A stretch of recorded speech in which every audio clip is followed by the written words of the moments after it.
ayatnya yang ke-8 itu adalah bagian karakter yang saudara dan saya rindu jadi seperti itu. Jadi kita mesti memahami hati dari Kristus dalam konteks dia memiliki hati apa? Hati hamba.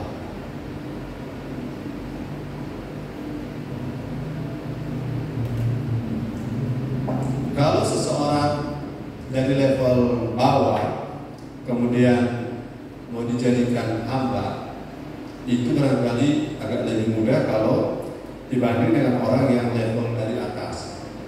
Ya, jadi kalau di India ada kasta Brahmana, Satria dan Sudra. Jadi kalau dari kasta terendah dihina, itu mungkin orang sudah biasa. Kalau kita biasa di lapisan masyarakat mungkin yang paling bawah, kemudian kita mengalami sesuatu yang buruk, kita anggap sudah bagian dari hidup kita. Tapi berbeda kalau kita adalah orang yang dia Yesus latar belakangnya dia adalah Tuhan di atas segala Tuhan. Dia dari tempat yang maha tinggi, dia punya tempat sorga, dia turun ke bumi, dia menjadi sama dengan manusia. Tapi ketika dia jadi sama dengan manusia, tidak hanya manusianya saja, tapi manusia punya strata, ya kan? Strata raja, mungkin pegawai dan rakyat jelata. Nah, Yesus bukan hanya turun menjadi raja di bumi, menjadi orang biasa, tapi di bawah orang biasa ada yang lebih rendah. Nah, itu yang disebut dengan hamba. Hamba dalam pengertian yang sangat umum di bahasa Yunani menggunakan kata hamba itu ada kata doulos.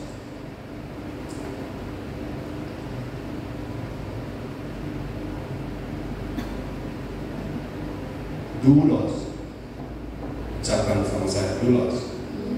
Nah, doulos itu adalah satu kata yang menunjuk kepada status seorang manusia yang memiliki status yang terendah sehingga hamba itu kalau dilihat secara harafiah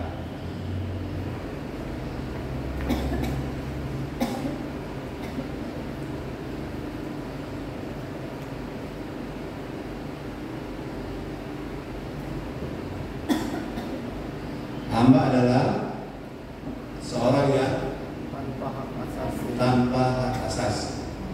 Jadi konsep hamba yang seringkali ada orang kan, dia itu hamba Tuhan, saya hamba Tuhan. Tapi yang tersirat di benak kita yang dia sebut hamba Tuhan adalah sisi kehormatannya. Betul? Dia hamba Tuhan juga loh. Saya juga hamba Tuhan, maksudnya saya juga punya nilai, saya juga dipakai Tuhan. Tapi kalau lihat hamba yang sebenarnya, hamba itu kata doulos artinya yang sederhana sekali, hamba orang yang tak punya hak asasi. Bisa mengerti ya? Yang tidak punya hak asasi, tidak punya hak veto, tidak punya hak meminta, tidak punya hak hidup, hak asasi, tidak punya hak dihargai, tidak punya hak untuk dihormati. Itu kata hamba. Sebab kata hamba dalam pengertian doulos, ada hamba lain yang namanya huperetes. Huperetes itu seperti pelayan restoran, yang pegawai ABK kapal, itu huperetes. Atau huperetes itu bisa steward atau orang yang mengerjakan tugas seperti pramugara, atau orang yang jadi kerani. Kalau kerani, yaitu kerani itu sekretaris, orang yang menjalankan administrasi, itu huperetes bisa. Tapi kalau doulos, kata di Filipi tadi pakai kata doulos. Jadi doulos itu, saudara mau serupa Kristus? Yes. Mau DP susah atau DP gampang? Banyak orang mau jadi serupa Kristus tapi DP gampang. Karena poin yang saya sedang jelaskan ini, poin yang substance atau wujud yang sebenarnya dari hamba itu adalah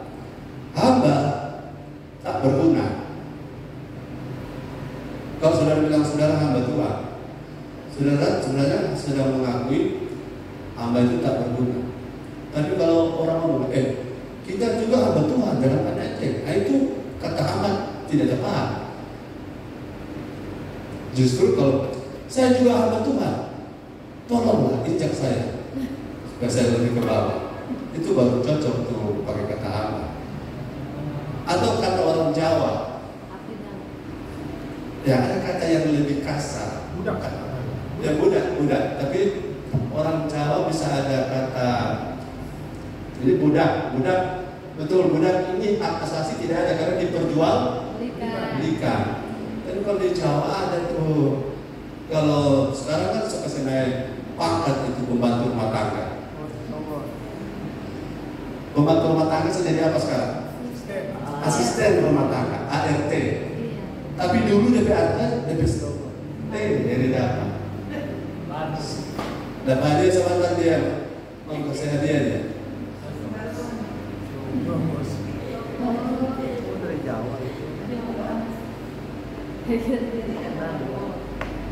Mau nak saudara dipanggil Jomos Maksoni? Tersinggung sekali. Jomos. Saudara mendengar saudara rasa lucu. Karena ini strata yang paling, tapi Jomos masih ada hak asasi. Kalau Jomos tidak. Begini, saya undang Heri, Yospatu, Yos Manopo, karena ada Yos, ada depan Yosman dan Yospa, bersama Herta. Taruhlah, sudah lihat yang lebih cocok jadi raja siapa lebih kan? Jadi Lord, ya. Karena kata Lord atau Tuhan atau Kurios, ya. Dan lebih cocok jadi Lord dalam tiga siapa kan? Siapa? Paling besar. Oke. Yos menjadi Kurios yang orang Inggris bilang Lord atau Sir, ya. Tuan. Coba sekarang dia praktekkan jangan marah ya, karena ini cuma simulasi. Kalau Yos itu Tuan, di bahasa Yunani itu Kurios atau Lord, Tuan. Orang sini bilang Tuan besar. Tuan besar. Kemudian Yos dan Yos Padu dan Taulerdi itu adalah Dulos. Minta maaf cuma contoh ya. Kalau lebih asli belum tentu dengan terima. Coba Yos, maaf, orang Jawa, ada punya keturunan Jawa sini. Apa yang orang Jawa tidak boleh orang bikin pada orang? Apa? Pegang kepala. Biar saudara apapun alasan kalau pegang kepala orang marah sekali. Karena itu hak asasi. Nah, misalnya Yos Malopo pegang kita lihat pada orang tua misalnya.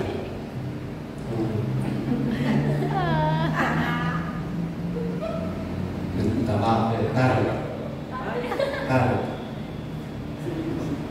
Sedangkan DPR aja sungkan tuh, karena mengingat dalam pihak asasi. Oke, sampai situ. Perasaannya waktu matahari berputar gimana? Karena ada kesamaan. Tapi kalau Dulos begini, Yos itu Tuan pergi berburu membawa Dulos 2 orang. Kemudian karena berburu di musim dingin, maka Yos pengen duduk. Maka waktu duduk, daripada duduk di salju, satu Dulos disuruh baring,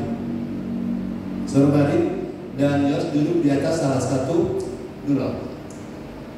Nah, itu Dulos tidak marah, dia palakan di salju. Kemudian Tuan duduk di atas Dulosan. Sesudah itu Tuan PKK masih panas, dia pakai Dulos yang kedua, baring di depan dan dia taruh kakimu di Dulos kedua karena dingin sekali. Dulos yang asli marah atau tidak marah? Tidak marah. Tapi kalau Dulos konadok, tahu gimana lagi makan. Dari kita kecil sampai kita besar belum pernah dapat pikir itu. Nah itu perasaan seperti itu yang orang melatih dan gampang tapi bisa. Amin. Kemudian judul kedua, taruh akan apa tadi? Kaki. Kalau kakinya kurang panas, kurang hangat, si Tuhan bisa ambil pedang dan gelap si judul kedua dan masukkan kaki ke dalam perut supaya hangat. Di judul kedua nggak ngomong apa-apa. Itu arti judul yang sebenar. Kalau judul yang di zaman itu misalnya Tuhan yang merasa kita sudah perlu di orang ini, saya jual di pasar. Orang jual di pasar, harga diri tidak ada, harga jual ada. Jadi kalau kita bicara julos, tidak ada orang komplain sebagai julos. Jadi kalau kita paham arti Kristus sebagai hamba, ada banyak orang akan malu karena kita lebih banyak melihat diri kita dan melihat hak asasi kita. Tapi Kristus, dia menghambakan diri menjadi hamba dan dia tahu status julos tanpa hak asasi. Jadi saudara Kristus, coba Yosman Nopo jadi Tuhan yang tak ada perasaan dan melihat mereka ini julos, mereka tadi beda perasaan. Dia masih kalau kepala kan? Kenapa? Ada perasaan bahwa mereka itu berharga. Dan ini Yosman juga dengan Dedi kurang bilang Tuhan sama waktu. Sekarang ada waktu berikut kurang waktu. Mulai rasa perasaan itu. Nah, kalau Yosua berada dengan Heri tahun ini, tolong datangkan orang yang kita tidak kenal, lakukan tadi di telinga. Marah atau tenang-tenang saja. Marah kalau Yosua Manopo masih aman karena aku kenal. Tapi tidak aku kenal. Atau Heri pernah mencipta sesuatu, kemudian ciptaan itu menjadi seperti Pinocchio.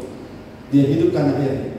Kemudian dia pegang-pegang di telinga, tampil Heri. Bagaimana Heri? Ya. Tahu? Jadi Heri suka bikin apa pada dia?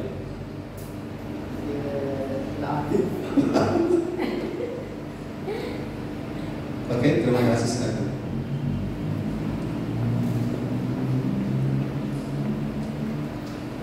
Jadi saudara-saudara yang saya kasih dalam kasih Kristus, kalau kita memahami tentang hamba, jadi jangan salah paham setiap kali ada orang, saya ini hamba Tuhan, loh. Hamba yang dipakai di situ tidak kena seperti ini, karena hamba Tuhan tidak digunakan untuk membela diri. Status hamba Tuhan tidak digunakan untuk apa? Komplain. Justru hamba Tuhan itu malu komplain. Hamba Tuhan itu lebih banyak seperti domba yang keluh. Tahu domba tidak mau digiring ke pembantaian, tidak mau, tidak bicara, tidak lawan. Apa beda domba dengan kambing? Domba dengan kambing apa beda? Domba kan kami atur. Ya. Kalau kambing susah diatur. agak susah ya. Jadi kalau kita bicara soal anti Kristus, konteksnya anti hamba, ini sebenarnya adalah sesuatu yang saya lihat banyak salah pahami orang. Halo, hamba Tuhan, jangan mengaku hamba Tuhan kalau dalam hal-hal yang sifatnya hak asasi ini sudah tidak bisa lepas. Hak veto, hak bertanya, hak komplain, hak asasi itu intinya. Dan kebanyakan hamba Tuhan itu gagalnya di situ.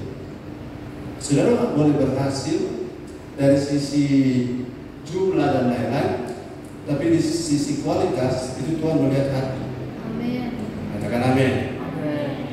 Yang pertama, Kristus itu adalah seorang hamba yang memiliki hati seorang pribadi yang satu.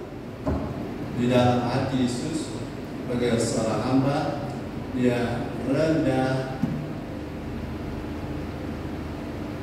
hati.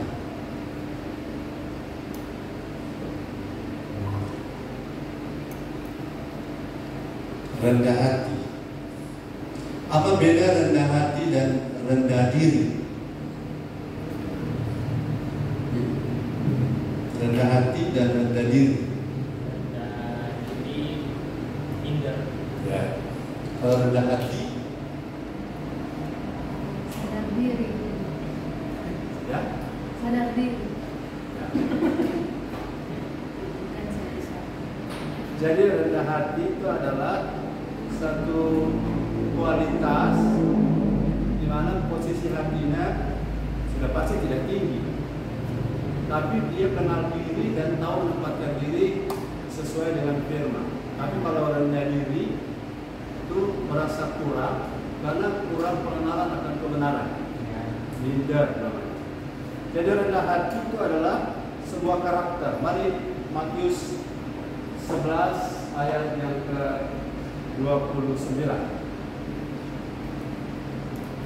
Baca dulu Matius 11 28 sampai 30 dari ujung ayat.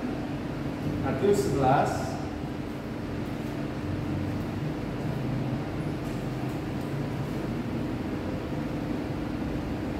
ayat 28 sampai ayat yang ke-30.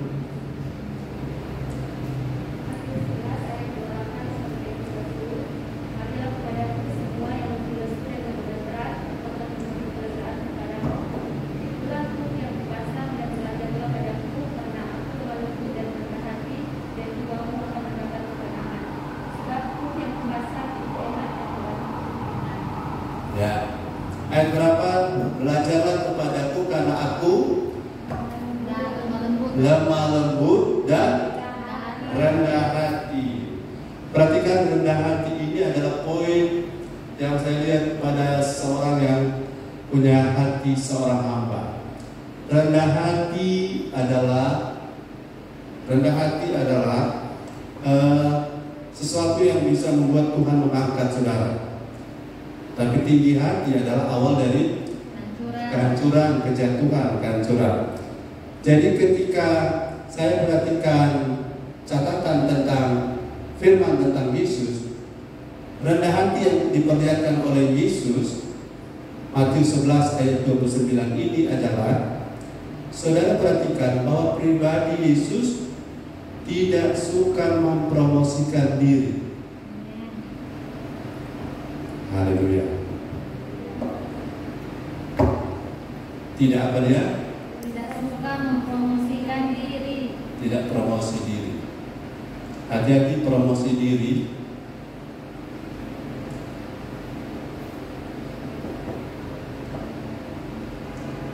Ada bahasa begini, narcissistic personality disorder. Ya? Apa itu? Ada yang tahu? Sesuatu yang tidak sesuai karena pribadi yang suka narsis. Kalau narsis apa itu? Suka pamer atau suka ya narsis betul. Yohanes 6 ayat 15. Next, Yohanes 6 ayat 15. Saya jelaskan saudara, dalam keperluan iklan, dalam keperluan tugas dan pekerjaan, dalam keperluan testimoni dan lain-lain, tentunya motifnya berbeda dengan sekedar narsis. Betul? Jadi ada beda ya.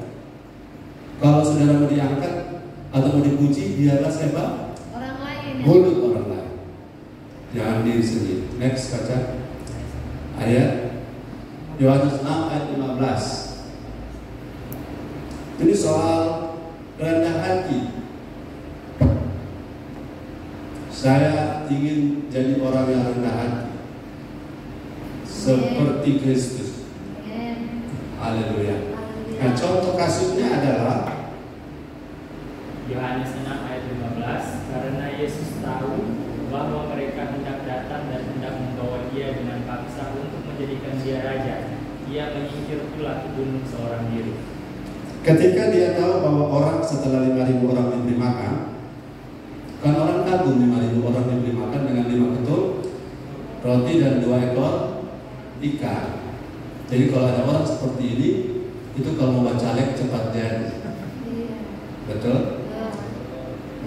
Bayangkan 5 ketul roti 5.000 orang makan, kemudian mau calon dapil Manado untuk provinsi Sulawesi Utara. Itu cepat sekali mau dapat suara. Tapi apa yang Yesus buat? Menyingkir.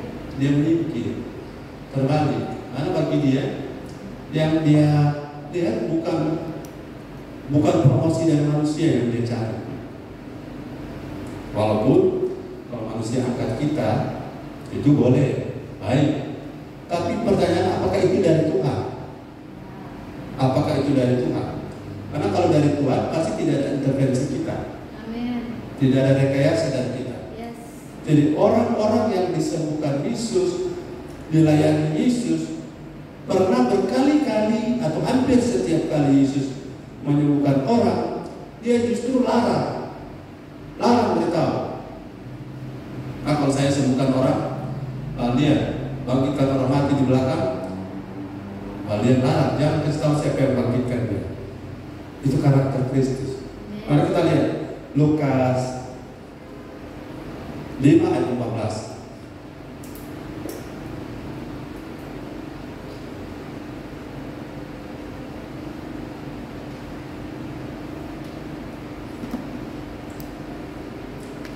Dia proaktif melarang. Lukas berapa tadi? 5 ayat 12. Tidak ekspos.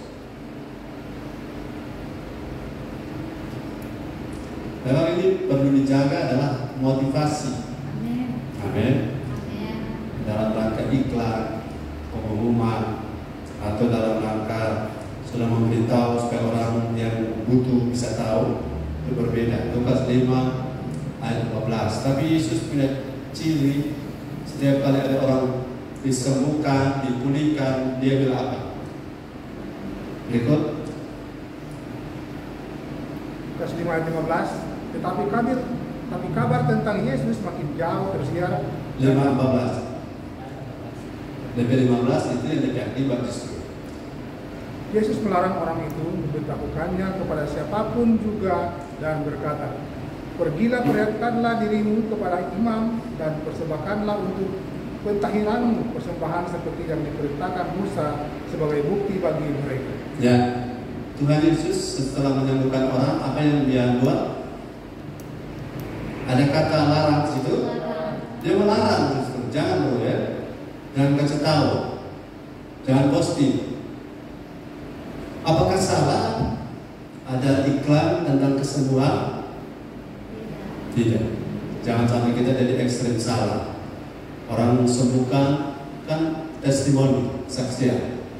Tapi motif orang yang tinggi hati dan rendah hati berbeda.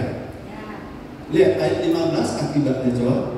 Ayat 15 kan dilarang, tapi ayat 15 kejadiannya apa? Kabar tentang Yesus makin jauh tersiar dan datanglah orang banyak berbondong-bondong kepadanya untuk mendengar dia dan untuk sembuhkan dari penyakit mereka. Justru dilarang makin tersebar. Jadi kalau motif orang itu menyebar info untuk sesuatu yang sifatnya meninggikan diri, itu bisa tersebar dan bisa viral, tetapi belum tentu Tuhan berkenan. Ya, amin. Amin. Amin. Bisa viral. Tapi kalau orang sudah dikasih tahu jangan, terus orang yang bersangkutan dia pergi juga bicara dan beritahu pada orang-orang, apakah Yesus ketemu dia dan marah? Kita sudah tahu, siapa kamu beritakan juga. Yesus tidak marah karena ini satu pola, katakan pola bahwa diberitakan kan akan menjadi saksi, akan tersiar kabar tentang Yesus. Kan Injil adalah kabar. Bagaimana kalau orang mau bertobat kalau tidak ada orang yang memberitakan? Tapi memberitakan itu motifnya apa? Halo? Motifnya apa? Kalau motifnya adalah, sabar dulu. Kan Yesus bisa saja menunjukkan, expose untuk menunjukkan bahwa dia Mesias. Tapi ada ayat yang saya lupa catat, dia justru melarang jangan bilang kalau dia Mesias. Haleluya. Tapi akibatnya tetap juga orang-orang akan expose. Saudara mau belajar rendah hati, Amin. motif promosikan diri harus benar kalau harus promosi. Jadi ketika seorang itu mau belajar seperti Kristus, dia justru ketika mau diambil menjadi raja, dia justru menyingkir. Kedua, orang sakit disembuhkan, dia justru larang jangan beritahu siapa-siapa. Karena ini pola sikap, pola teladan, pola karakter. Kalau orang lain tahu, sudah konsekuensi. Siapa bertahan berita mujizat kesembuhan itu tidak diberitakan? Ya, tapi kita yang menemukan itu bisa tahan. Bisa tahan. Kalau kita bisa tahan, kita itu belajar rendah hati. Amin. Amsal berapa itu? Jangan mulutmu tapi mulut orang lain. Amsal 20. Coba Amsal 24.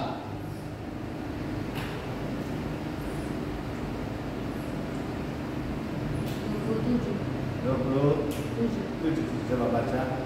Next, 27 ayat 2. Biarlah orang lain memuji engkau dan bukan mulutmu, orang yang tidak kau kenal dan bukan bibirmu. Ayat 1. Janganlah memuji diri karena esok hari, karena engkau tidak tahu apa yang akan terjadi di hidup. Ayat 2 ya. Sudah. Kalau akan ada expose, akan ada promosi, memang ini kadang kan orang bahas status toh. Jadi kalau bahas status apa sudah boleh, tapi harus jaga hati. Amin. Amin. Amin. Jaga hati. Kalau kita status untuk dilihat orang, itu yang bahaya. Tapi kalau kita status bersyukur, ada berkat, ya. Kita bersyukur ada testimoni bahwa doa kita didengar, tapi kita jaga hati. Sebab saya sudah temukan ayatnya kalau tidak salah, Matius 16 ayat 20. Bahkan Yesus melarang murid-muridnya memberitahu kepada orang banyak bahwa dia Mesias. Jadi saya baru dapat ayat, ternyata dia sendiri pernah melarang jangan beritahu karena begini. Orang kalau tidak mendapat penyikapan firman, kalau tahu Yesus Mesias, bukan makin cinta Yesus, makin benci justru. Ulangi, apa? Kalau belum dapat penyikapan firman, waktu tahu Yesus Mesias, orang Farisi bukan makin cinta, tapi makin benci. Matius 16 ayat 20.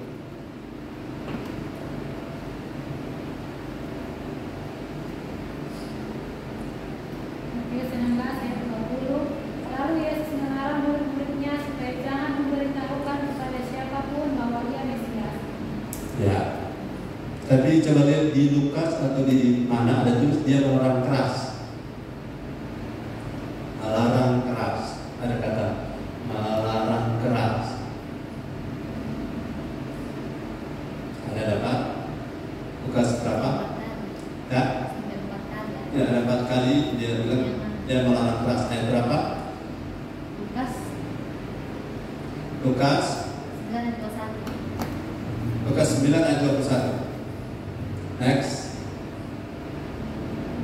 Dan ayat 20.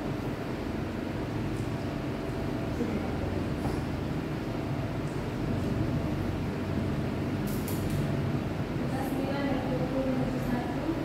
Yesus bertanya kepada mereka, "Kamu siapa kata ini?" Jawab Petrus, "Mesias dari Allah." Lalu Yesus melarang mereka dengan keras supaya mereka jangan memberitahukan hal itu kepada siapapun. Ya. Jelas sekali bahwa Yesus melarang dengan keras. Karena memang ada waktunya kalau kita dipromosi oleh Tuhan, kita diangkat oleh Tuhan. Orang rendah hati tidak promosikan diri sendiri. Amin. Orang rendah hati tidak expose diri sendiri. Amin. Tapi saya sudah jelaskan tadi ada sedikit ya perbedaan antara ketika ada kaitan dengan harus menyampaikan sesuatu Dan saudara perlu jaga hati. Amin. Yesus melarang, bahkan melarang keras. Jangan beritahu kalau saya Mesias. Karena kalau kita kasih tahu sama seperti begini, tidak perlu expose ke orang-orang bahwa kita itu hidup benar. Ya, Amin. amin. Amin. Atau tidak perlu expose pada orang-orang bahwa kita itu dipakai Tuhan. Ya, amin. Atau expose pada orang-orang bahwa kita itu diberkati Tuhan. Amin. Kan Tuhan juga tahu, amin. Ya, amin. Dan orang-orang akan lihat. Jadi ketika kita berada pada posisi itu, tahan itu godaan itu. Seperti orang dunia. Sudah tahu kalau kelemahan orang dunia adalah keinginan daging, keinginan mata, keangkuhan. dan keangkuhan. Baca ayatnya, next 1 Yohanes 2 ayat 15. 1 Yohanes 2 ayat 15. Janganlah kamu mengasihi dunia dan apa yang ada di dalamnya. Jikalau orang mengasihi dunia, maka kasih akan Bapa tidak ada di dalam orang itu. Ayat 16. Dan yang keinginan daging dia. Sebab semua yang ada di dalam dunia Ya. yaitu keinginan daging dan keinginan mata, serta keangkuhan hidup, Ya. bukanlah berasal dari Bapa melainkan dari dunia. Perhatikan baik-baik bahwa 3 yang namanya keinginan mata, keinginan daging, dan keangkuhan Hidup. Keangkuhan hidup itu keangkuhan hidup itu adalah berasal dari dunia. Ciri-ciri orang dunia adalah keangkuhan hidup. Sementara kita ciri-ciri adalah kerendahan hati. Katakan amin. Amin. Orang rendah hati itu sebenarnya akarnya adalah karena dia memiliki hati hamba yang merasa tidak punya hak asasi, bahkan secara strata menganggap dirinya lolos. Ada ayat yang saudara coba baca dan cari. Kami ini adalah hamba-hamba tak berguna. Saya tidak siapkan ayatnya, coba lihat. Kami adalah hamba-hamba yang tak berguna. Jadi kalau ada hamba Tuhan sombong, nah itu baca ulang ayat ini. Di mana Bapak? Ya. Ya, next. Lukas 17 ayat 10. Kalau kita dipakai Tuhan, pakai ayat ini. Ingat ayat ini supaya kita memiliki hati seperti Kristus. Hati hamba. Lukas 17 ayat 10, demikianlah juga kamu, apabila kamu telah melakukan segala sesuatu yang ditugaskan kepadamu. Kamu telah selesai melakukan tugas yang Tuhan tugaskan kepadamu. Kamu harus apa? Hendaklah kamu berkata, kami adalah hamba-hamba yang tidak berguna. Kami hanya melakukan apa yang kami harus lakukan. Kami adalah hamba-hamba yang Tidak berguna. Hamba di sini.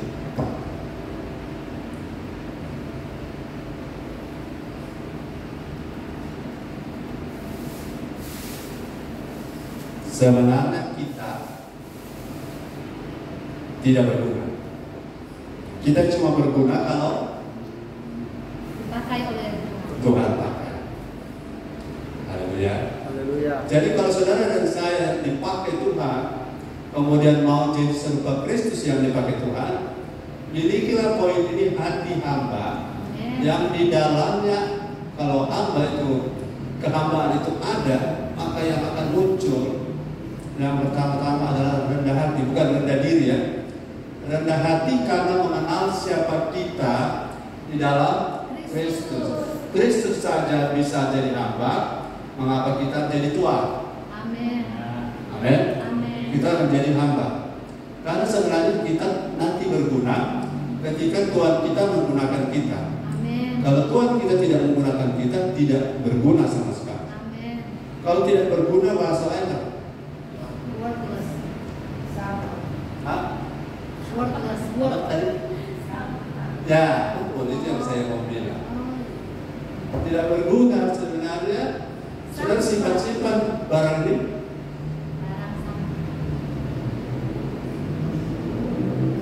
Nanti Tuhan daur ulang kalau kita berguna. Kita berguna? Ya. Tidak. Nanti berguna karena kita tidak. Nanti berguna kalau dipakai oleh Tuhan. Sementara saudara akan lihat Yesus itu bergerak tergantung sepenuhnya pada Bapa. Bapa bilang A, dia A. Bapa bilang B, dia B. Itu baru bilang hamba yang sejati. Yang kedua, Matius 11 ayat 29 dibaca lagi. Next.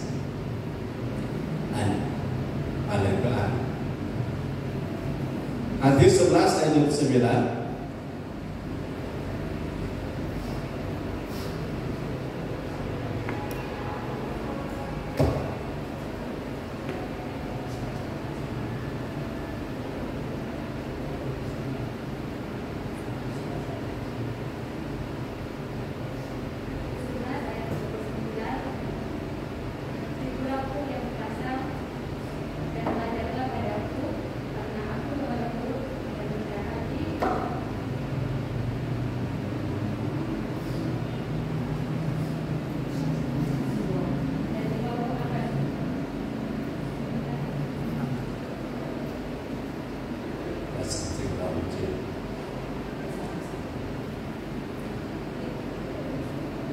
Ikulah bukti yang kupasang dan belajarlah padaku, karena aku lemah lembut dan rendah hati, dan jiwamu akan mendapat ketenangan. Amin. Haleluya. Haleluya. Belajar pada Yesus yang punya hati hamba. Hati hamba isinya adalah Lemah lembut. lemah lembut. Mari. Lemah lembut.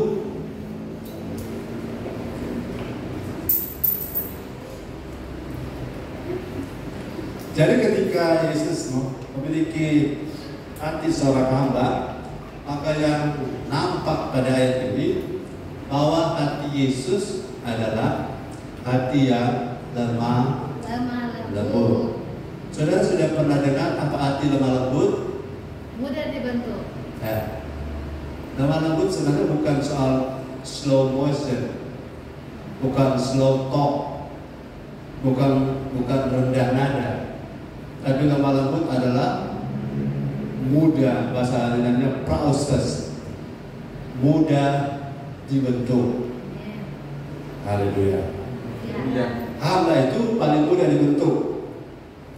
Kalau orang pintar, paling susah. Sudah tak suka. Kalau setahu, bagaimana lagi? Padahal saudara, orang sampai hari ini saya merasa saya sangat banyak tidak tahu.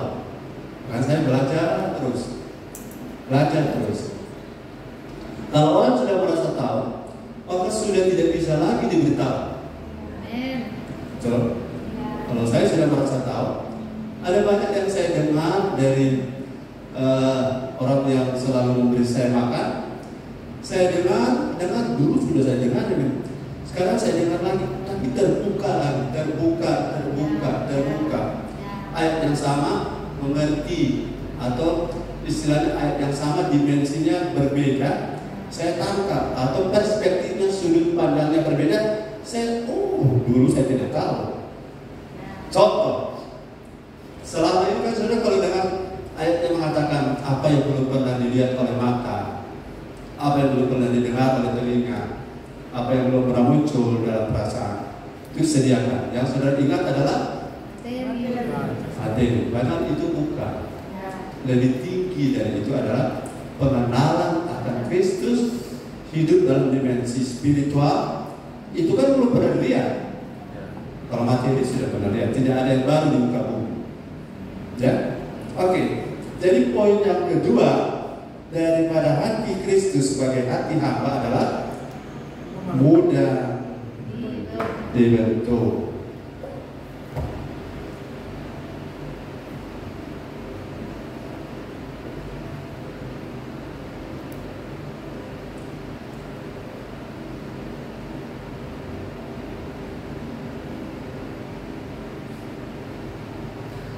Ciri-ciri orang yang tidak mudah dibentuk, boleh beritahu?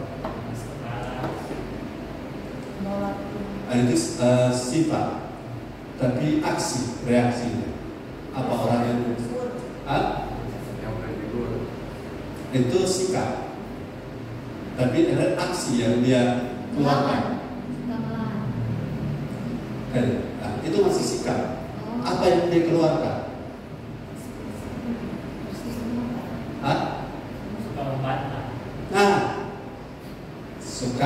Membantah. Dia membantah, bukan membantah frontal, tapi membantah apa orang Jawa bilang ngedumel dalam hati. Saya mesti dari orang Jawa, tapi yang biasa saya makan firman orang Jawa, jadi banyak bahasa Jawa kita mau bilang di Manado, apa arti Manado? Sikap di mana kita bicara membantah, tapi tidak frontal. Kita bicara di tempat, tapi orang yang kita bantah tidak dengar. Apa namanya?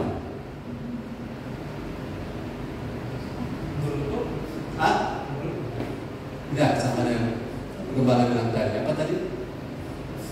Bersungut, menggerutu, mengeluh. Tapi kalau tidak mudah dibentuk ini, dia punya ayat ada. Kisah 19 ayat 9.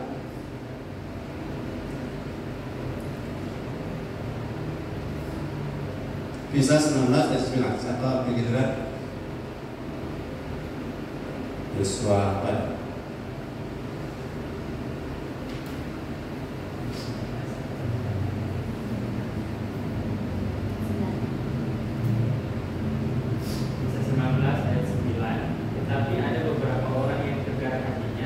Tegar itu dari segi sikap hati ya. Mereka tidak mau diyakinkan, malahan sikap hati. Oke. Malahan mengumpat jalan Tuhan di depan hambanya. Kalau yang ketiga mengumpat sudah tindakan, sudah ada aksi. Oke, makasih. Karena itu Paulus meninggalkan mereka dan memisahkan murid-muridnya dari mereka dan setiap hari berbicara di ruang kuliah Tiranus selama 2 tahun. Sudah tahu Paulus pernah mengajar di Efesus 2 tahun lamanya, dari peserta cuma berapa? 12. Karena ada 3 model peserta, dia singkirkan. Kalau tegar hati itu soal sikap. Tidak mau diyakinkan soal sikap. Tapi kalau sampai mengumpat, itu yang namanya berkata-kata karena tidak mau dibentuk mengumpat. Dan itu adalah tindakan. Dan orang seperti itu tidak mungkin dia memiliki hati hamba. Karena hati hamba itu lemah lembut, dan lemah lembut itu ciri-cirinya mudah dibentuk oleh apa? Firman. Ya, dia punya keterangan yang penting. Mudah dibentuk oleh firman. Makanya orang kalau mudah dibentuk, salahkah orang itu kalau dia dengar firman dia bilang yes? Tidak. Amin. Haleluya. Justru dia menunjukkan bahwa dia merespon, dia bergairah. Sekarang ada banyak orang tidak suka dengan orang yang merespon firman, tidak suka dengan orang yang mengatakan amin. Padahal itu adalah ekspresi dari orang yang mudah dibentuk oleh firman. Lemah lembut, minta maaf, bukan soal cara bicara yang lembut, bukan soal gaya logat seperti orang Solo. Orang Solo kan kalau keinjak kakinya gimana? Maaf Tuhan, kaki Tuhan di atas, kaki saya di bawah. Itu Solo. Kalau Manado? Dan mana kemana? Yang lembut mana? Solo. Kalau betul-betul itu kelembutan, maka tidak ada kerusuhan di Solo. Kan Solo pernah kerusuhan. Jadi bukan tutur kata, tapi sikap hati. Amin. Orang yang lembut kalau dia marah lebih kacau, karena dia tersimpan bertahun-tahun punya. Lebih baik orang yang hari-hari berubah pisang goreng. Yes. Daripada dia orang Manado pandian dolo, satu kali dia mengaku rata ke orang. Oke, pernah tahu bahwa Kristus, Yesus dan Bapa setara? Bukan pernah tahu, harus tahu. Bapa, Yesus, Roh Kudus setara. Setara dalam arti sama substance, sama substansi, sama eksistensi, Amin. sama performa, sama level, sama kualitas, sama atribut, sama power, sama dalam hal esensi kealahannya. Tapi tahu nggak bahwa Yesus bersedia dituntun, dipimpin, digiring oleh Roh Kudus? Kalau orang sama-sama jenderal, pasangan untuk kita lihat jenderal, betul. Masa sesama jenderal, sesama bos kota kan dilarang saling mendahului. Ini sesama jenderal, kita juga tahu kan. Yesus lemah lembutnya di mana? Matius 4 ayat 1. Next.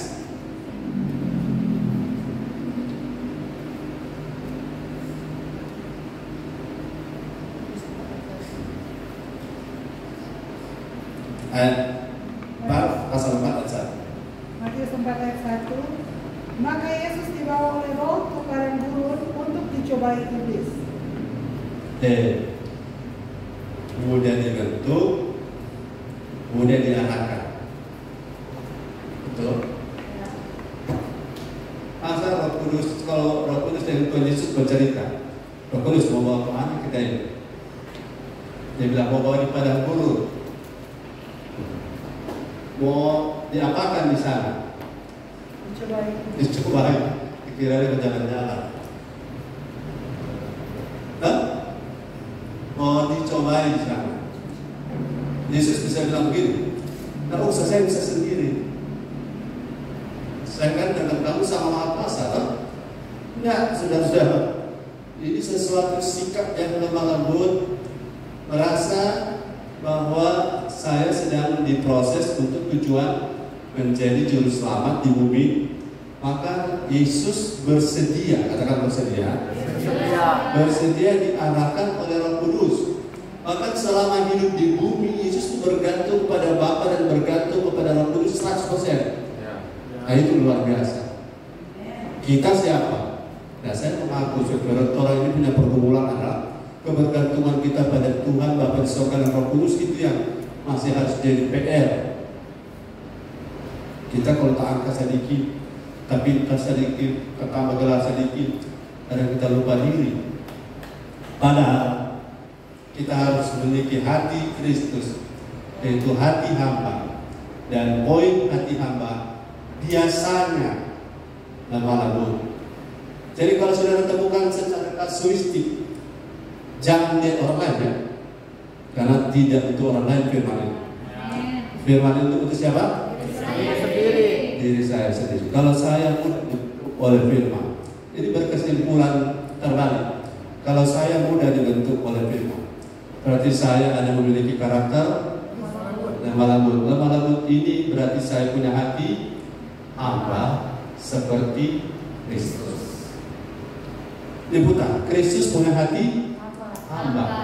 Kalau kita mau jadi seperti Kristus, maka kita harus mempunyai. Nah, kalau kita tahu kita hamba itu di mana? Lemah lembut. Nah, lemah lembut itu contoh praktisnya adalah mudah dibentuk oleh firman. Tentu tambah dengan Roh Kudus ya. Ini mudah diarahkan oleh Roh Kudus. Haleluya. Haleluya. Mempersiapkan satu umat yang layak tidak mudah, tapi bisa. Amin. Ya? Amin. Bisa. Posibilitasnya tinggi. Amin. Karena ada firman dan Roh Kudus. Amin. Jadi seorang yang lemah lembut mudah dipimpin, mudah dibentuk, mudah diarahkan. Kalau saudara punya anak, saya tanya, menuntut anak mahasiswa dengan menuntut anak TK, mana yang lebih mudah? Mahasiswa. TK. Yang lebih mudah. TK. Kalau mahasiswa sudah kita mesti tahu. Tapi kalau anak TK, mereka biasanya ketergantungan, dependence itu tinggi. Kalau orang yang mau dibentuk. Saudara-saudara yang luar biasa, sesama gembala saling menuntut. Dengan menuntut jemaat, mana lebih mudah? Jemaat. Saudara menyinggung kami. Karena banyak gembala tidak mau mendengar siapa-siapa. Betul?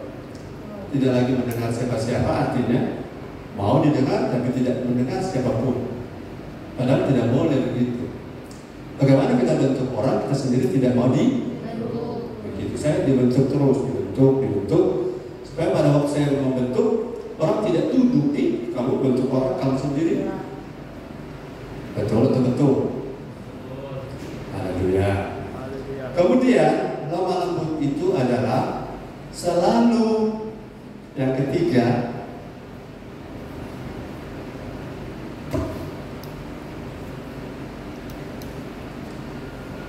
pribadi Yesus sebagai hamba yang lemah lembut.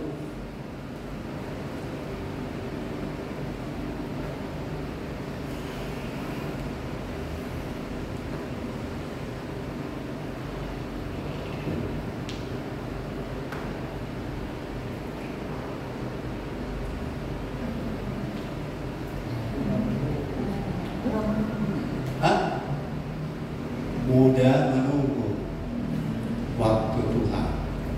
Belum sambung kan?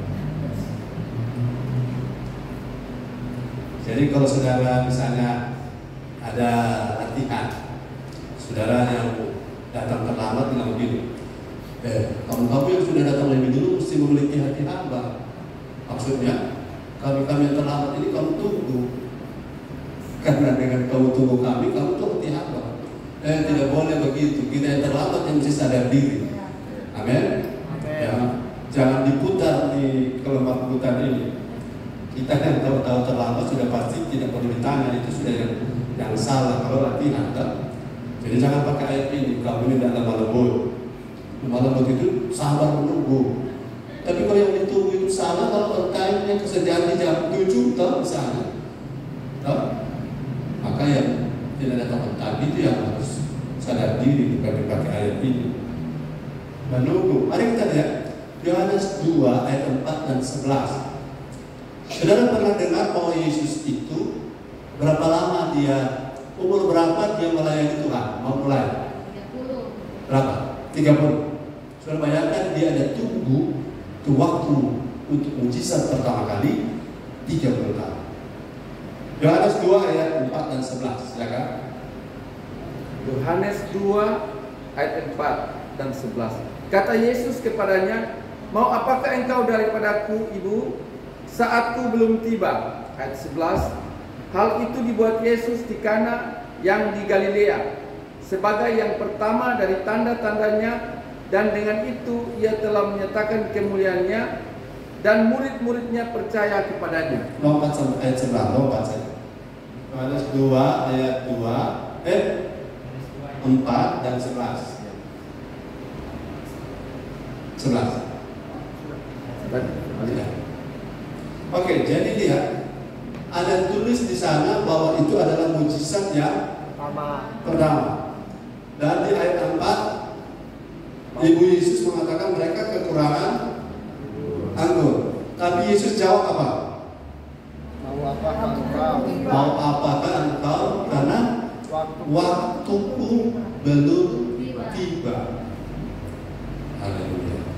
Kesalahan Saul apa? Tidak tunggu Samuel. Tidak tunggu Samuel. Haleluya.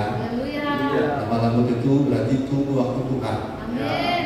Yang ditunggu adalah Tuhan. Amin. Jadi ketika dia menunggu waktu Tuhan, Tuhan Yesus tunggu berapa lama? 30 tahun. Makanya ada orang tanya, kemana Yesus 30 tahun? Tidak ada catatan. Tidak usah urus, dia lagi sedang melatih dirinya menanti waktu Tuhan yang tepat. Amin. Dan ada orang bilang selama umur sebelum 30 dia buat ini, buat itu, benar atau salah? Tidak pasti. Tidak benar, karena mujizat pertama Yohanes pasal 2. Sebelum Yohanes 2 belum pernah ada mujizat. Karena Yesus belajar menanti waktu Tuhan. Waktu Tuhan pasti yang terbaik. Katakan amin. Jadi ketika saudara dan saya lemah lembut, maka salah satu karakter adalah mampu, sanggup menanti.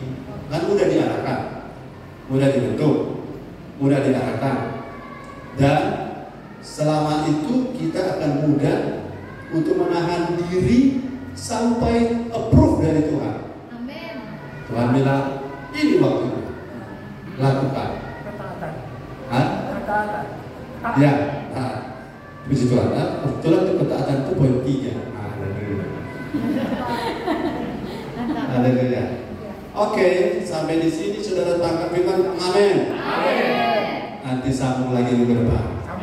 Tuhan Yesus memberkati. Shalom. Serahkan pada Tuhan.